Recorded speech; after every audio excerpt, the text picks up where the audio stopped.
Good morning बच्चों पढ़ाई से प्रतियोगिता तक के अंतर्गत आज हम परमाणु मॉडल के बारे में जानेंगे। इलेक्ट्रॉन और प्रोटॉन की खोज के बाद सर्वप्रथम परमाणु में उनके स्थान के निर्धारण की समस्या उत्पन्न हो गई। मुख्य रूप से 3 वैज्ञानिकों ने परमाणु सिद्धांत मॉडल प्रस्तुत किया, जो थे जे थॉमसन, रदरफोर्ड और नील बोर। चलिए जे थॉमसन के परमाणु मॉडल के बारे में जानते हैं। बच्चों, आपने बाजार में बिकने वाली पुडिंग जरूर देखी होंगी, जो कुछ इस तरीके से होती हैं। यह एक बिस्कुट या ब्रेड की तरह एक संरचना होती है, जिसके बीच बीच में चॉकलेट या फिर ड्राई फ्रूट लगे हुए होते हैं। थॉमसन के परमाणु मॉडल को प्लम पुडिंग मॉडल के नाम से भी जाना जाता है। अब ऐसा क्यों जाना जाता है? क्योंकि जे थॉमसन ने ये कहा कि परमाणु एक धन आवेशित गोला है जिसमें इलेक्ट्रॉन धंसे हुए हैं। यानी कि हमारी पुडिंग का बाहरी भाग हो गया प्रोटॉन, क्योंकि वो धनावेशित है, और उसके अंदर जो चॉकलेट चिप्स और ड्राई फ्रूट लगी होती हैं वो हो गए हमारे इलेक्ट्रॉन्स। थॉमसन के परमाणु मॉडल को वाटरमेलन मॉडल यानी कि तरबूज मॉडल भी कहा जाता है।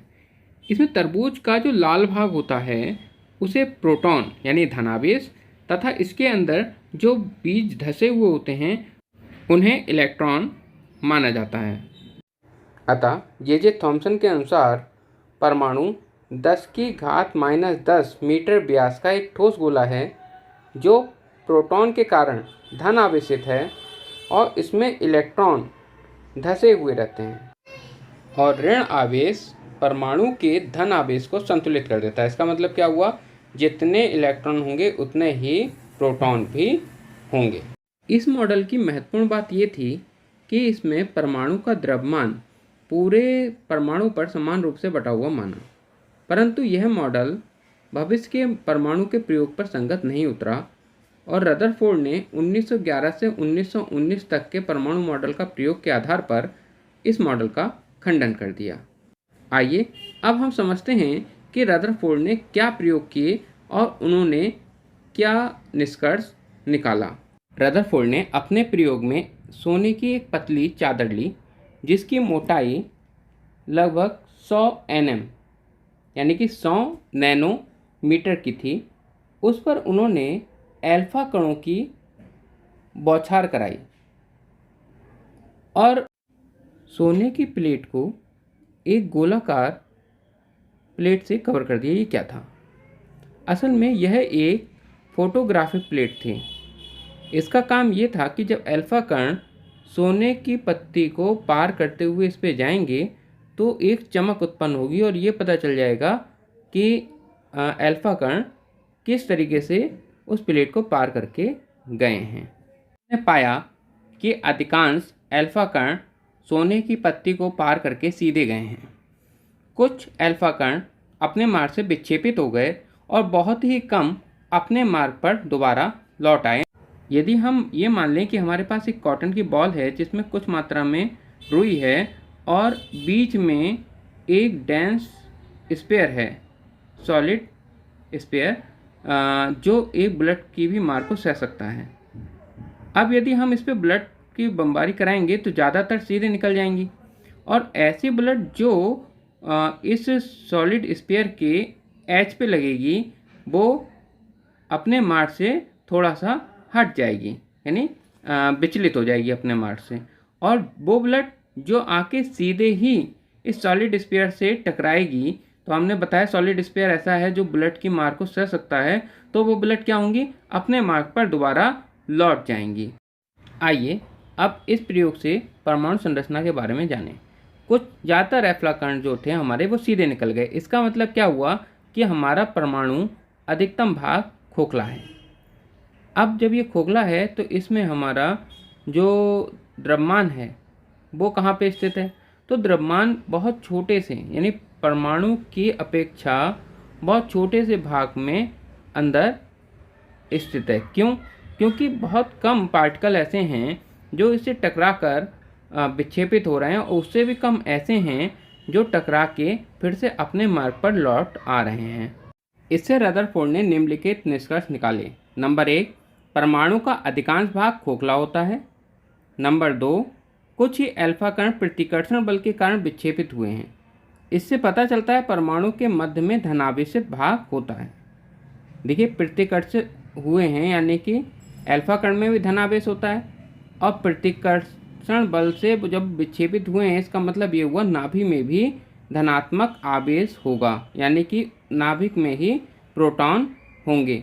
रदरफोर्ड ने गणना करके दिखाया नाभिक का आयतन परमाणु के कुल आयतन की तुलना में नगण्य होता है। परमाणु का त्रिज्या लगभग 10 की घात -10 होती है, व नाभिक की त्रिज्या 10 की घात -15 होती है। परमाणु का धन आवेश व द्रव्यमान एक अति अल्प क्षेत्र में केंद्रित होता है। रदरफोर्ड ने इसे नाभिक कहा। रदरफोर्ड ने कहा कि नाभिक के चारों ओर इलेक्ट्रॉन वृत्तीय कक्षा में चक्कर लगाते हैं, जिसे हम कक्षा कहते हैं। इन कक्षा में इलेक्ट्रॉन बहुत तेज़ी से घूमते हैं, इसीलिए यह परमाणु मॉडल सौरमंडल से मिलता जुलता हुआ, जिसमें सूर्य नाभिक होता है और ग्रह जो होते हैं वह इलेक्ट्रॉन होते हैं।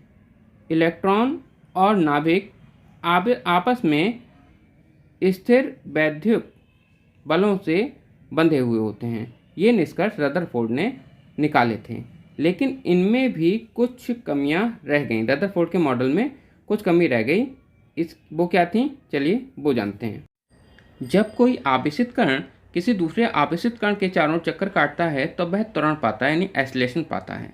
और एसिलेशन पाता है तो वह क्या करेगा, कुछ अपनी एनर्जी जो है वो खोता है।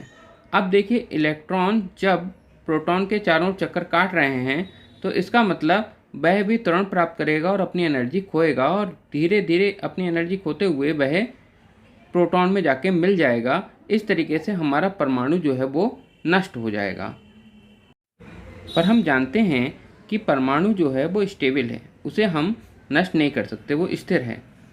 तो इस कमी को दूर करने के लिए नील बोर नामक एक वैज्ञानिक ने रदरफोर्ड के मॉडल में कुछ परिवर्तन किए। वो परिवर्तन क्या थे, चलिए जानते हैं।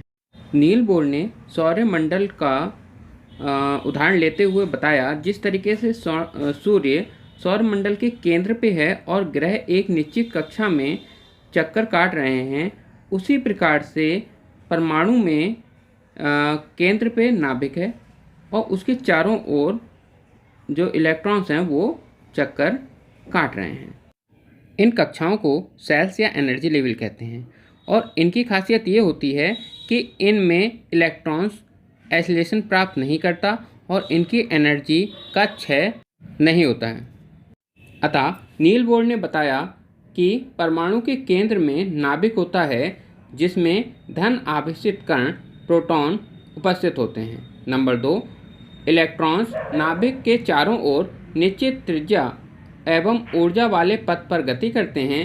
ये निश्चित ऊर्जा वाले पथ कक्षा, कोष या ऊर्जा स्रोत कहलाते हैं। नंबर 3, ये कक्षाएं नाभिक के चारों ओर सकेंद्रित रूप से व्यवस्थित होती हैं।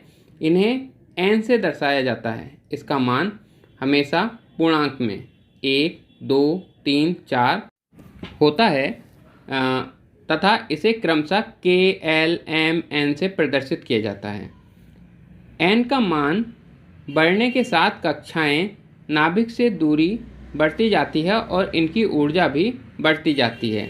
जैसे n बराबर 1 या K कक्षा की ऊर्जा सबसे कम होती है।